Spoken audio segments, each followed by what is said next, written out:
around the world who are putting themselves in harm's way, and you're the commander-in-chief. You talk about sobering moments. Even as a senator and member of the Foreign Relations Committee, you were getting intelligence briefings on the campaign trail also and during the transition. But now, from what I understand, every day you go down there and there's that intelligence briefing on your desk, and it's got to contain some pretty sobering stuff.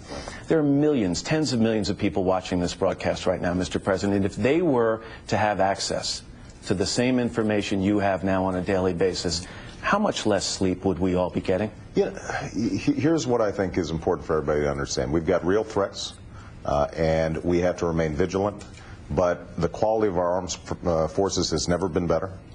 When you meet the people who are charged with keeping America safe, it gives you enormous confidence. They are on the case day in, day out with extraordinary professionalism.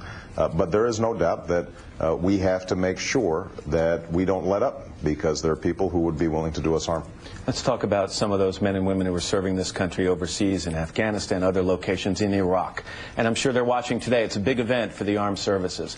And a lot of those people have a vested interest in one of your campaign promises to end this war and get them home as soon within 16 months or so as humanly possible. So when you look at them, can you say that a substantial number of them will be home in time for next Super Bowl Sunday?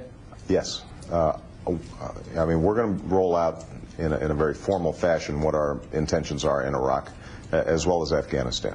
But in conversations that I've had with the Joint Chiefs, with people, the commanders on the ground, I think that we have a sense, now that the Iraqis just had a very significant election with no significant violence there, right, that we are in a position to start putting more responsibility on the Iraqis, and that's good news for not only the troops in the field, but their families who are carrying an enormous burden. The economy, I mean, people are going to watch this game today. They're going to blow off some steam. They're going to have a good time, but a lot of them are going to go to bed. They're going to wake up tomorrow morning, and the worry's going to start again. They're going to worry about losing their jobs and their homes and putting their kids through school and making ends meet.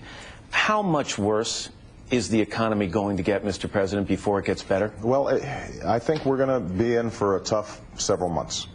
We've got to get this economic recovery plan passed. We've got to start putting people back to work. We're going to have to straighten out the credit markets and make sure that credit is flowing to businesses and individuals so that they can start investing and hiring people again. And as soon as Congress moves forward on the recovery plan, we are going to be also releasing our plan for the financial sector and regulating the financial sector. I have confidence we're going to be able to get the economy back on track, but it's going to take a number of months before we stop falling, and then a little bit longer for us to get back on track. And when it comes to the stimulus plan, the House passed its version last week, but without one Republican vote. That disappointed a lot of people. The Senate takes up their version of the measure starting tomorrow.